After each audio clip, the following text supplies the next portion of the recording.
We need good news now, right? And I've got it. Do you guys want some good news tonight? Yeah? All right. I finally have good news. This is the good news. The good news is I found out today that the numbers are finally going down of people pursuing their dreams.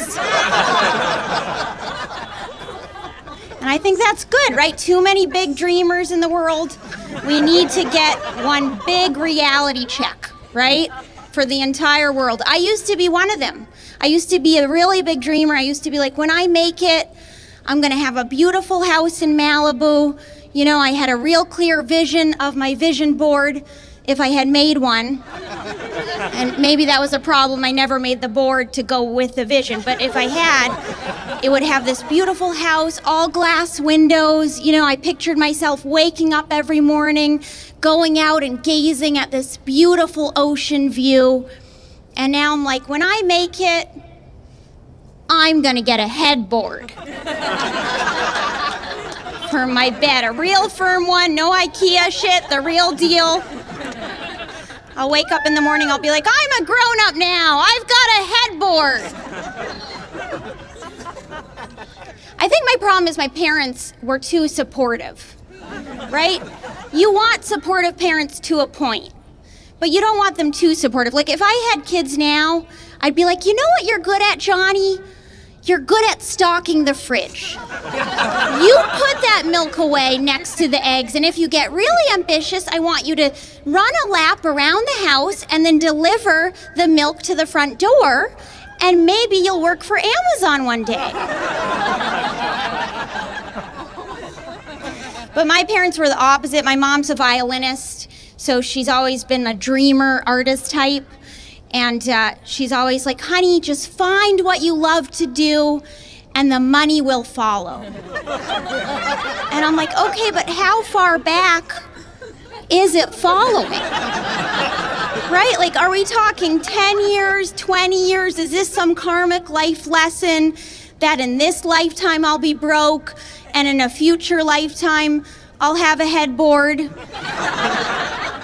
And she was like, honey, you're not our problem anymore. Plus, you owe us $1,000, so maybe hold off on the headboard.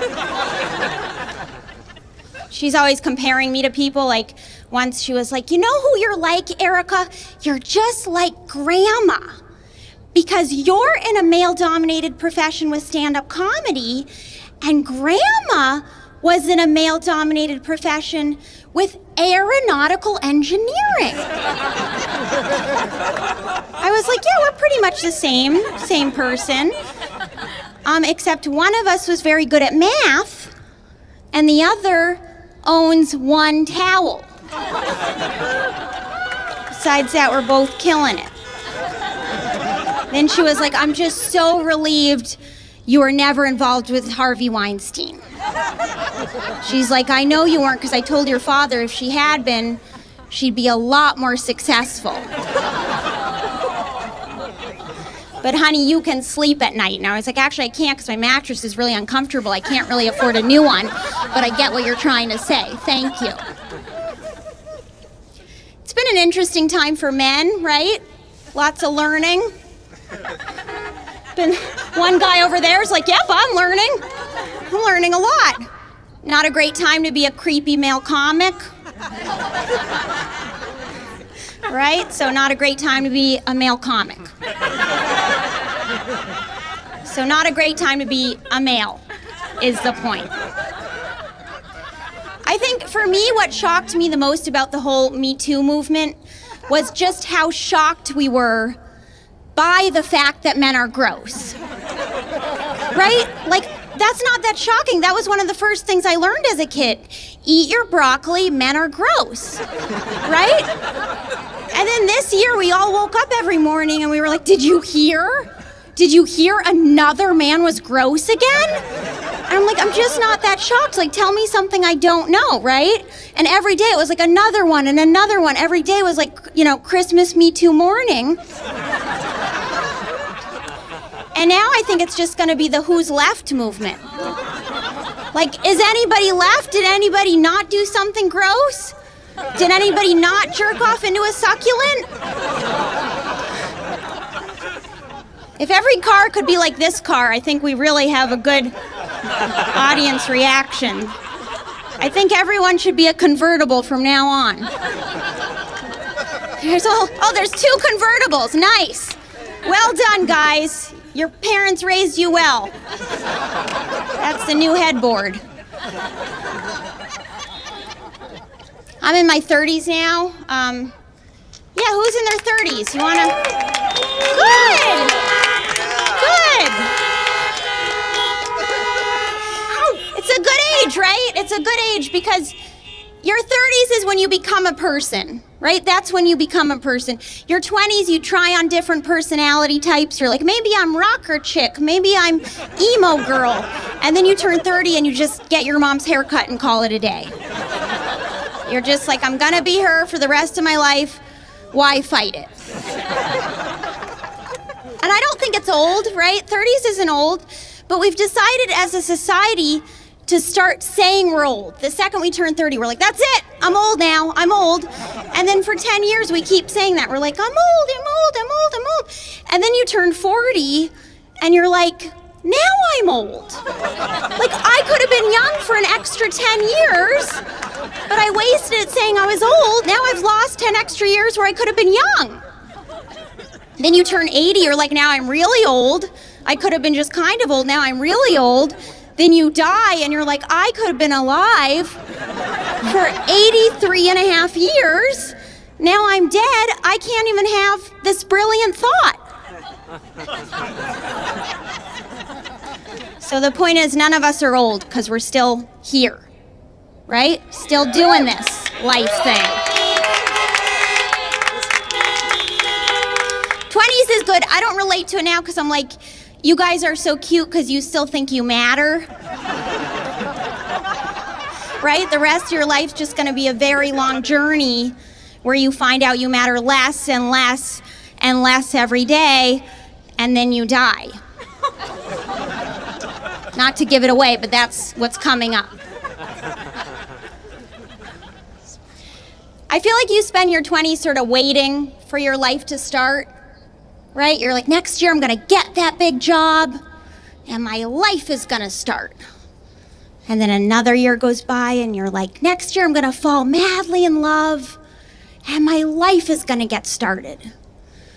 And then another year goes by, and you're like, next year I'm gonna get 2 towels, and my life is gonna start. And then you turn 30 and you're like, shit, it started. Like, this is my life. Like waiting for the bus to come, but you're already on the bus, and you're like, when's the bus getting here? And they're like, you are on it, you are on the bus. And you're like, why am I riding a bus?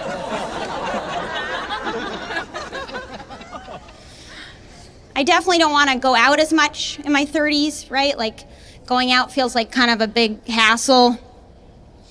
And I went to a bar the other night with my friend, and we lasted about 5 minutes, and we got bored. We're like, you want to go? Yeah, let's get out of here.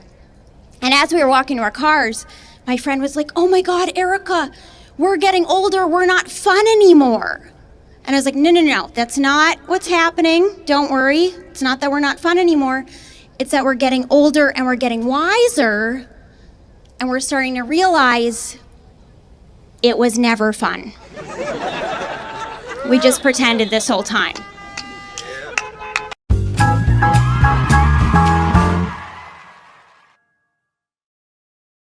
I would definitely suggest if you date an actor, date a bad one, because the good ones are too sneaky. They're very, very sneaky. And also, if a guy plays a nerd on TV, he's a player in real life. And if he plays a player, he's a psychopath.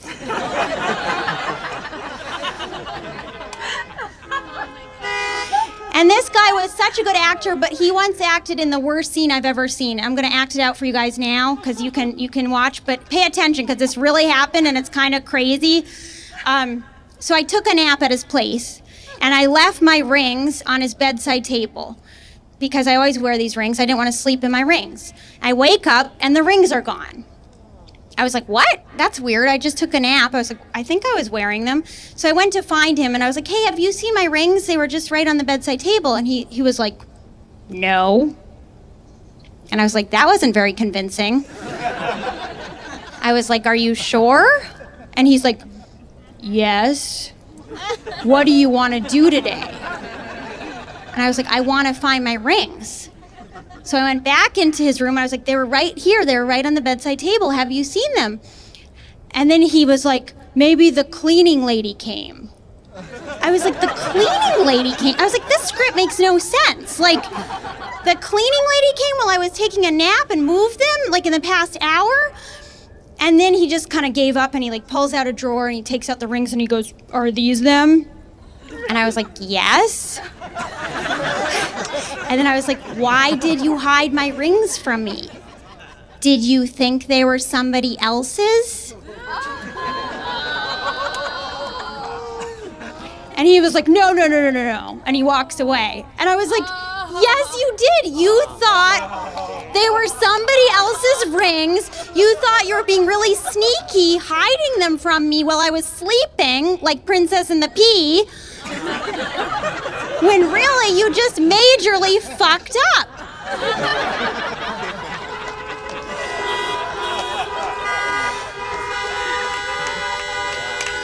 And then I just got crazy and I was like, were you just playing pirate? Were you playing pirate? Do you want me to draw a treasure map and we can go hunting for the missing treasure together? Would that be fun? Actually, I was looking up because he's really tall. So I was like, would that be fun? Yeah? And then I just realized in that moment, I was like, this is the furthest away I will ever be in my life from being proposed to. Right? Like, this is the quintessential opposite of a guy getting down on his knee, being like, you are the love of my life. Here's a diamond ring. Will you marry me? Is a guy hiding my H&M rings from me because he thought they were another wench's rings. Thank you.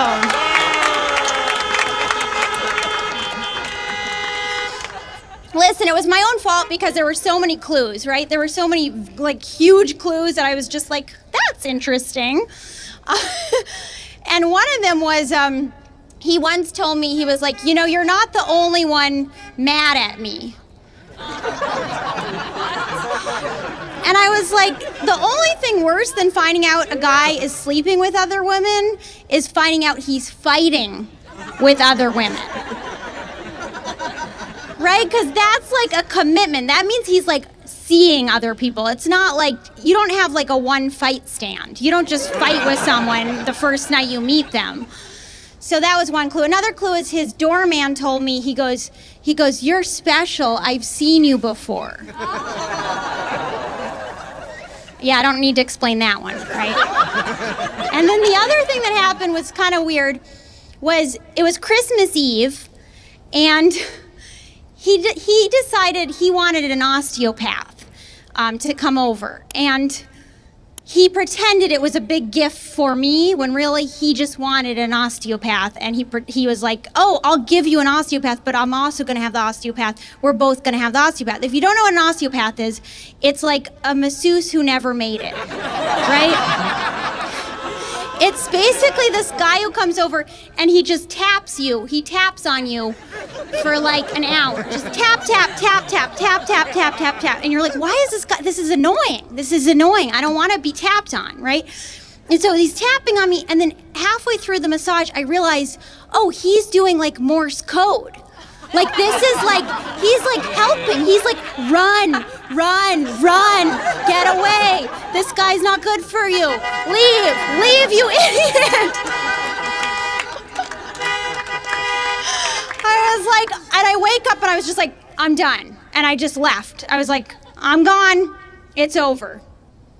And I realized, I was like, this was just such a bad gift. It was Christmas Eve. Like, I was like, I gave this guy my heart and he gave me an osteopath. Like, that's not equal. You know, at least get me another ring. Anyway, so it ended pretty, you know, it ended abruptly. I just sort of stopped talking to him. But a couple months later, he wanted to talk and have a conversation. And I was like, okay, you know, I don't want any bad blood, so I'll talk to him. one last time for closure, right?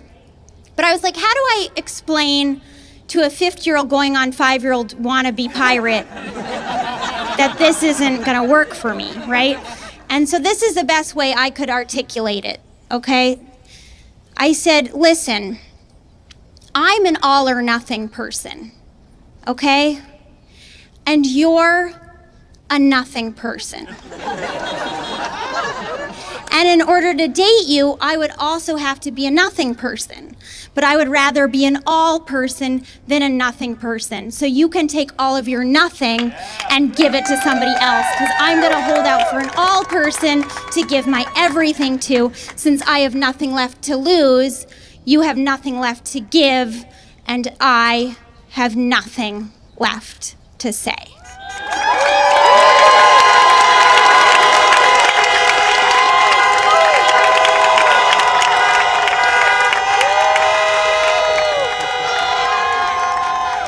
And then he was like, so should I not pick you up at the airport?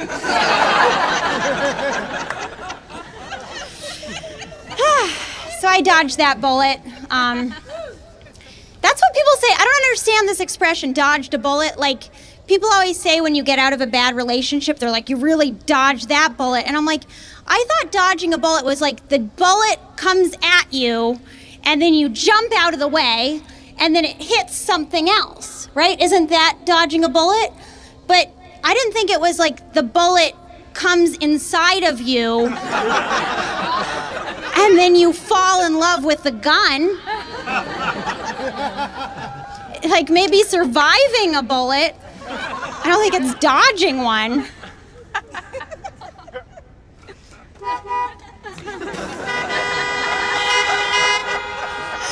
I love when one car starts it and then and then it's very confusing. It's like it's like an applause break that doesn't quite catch on.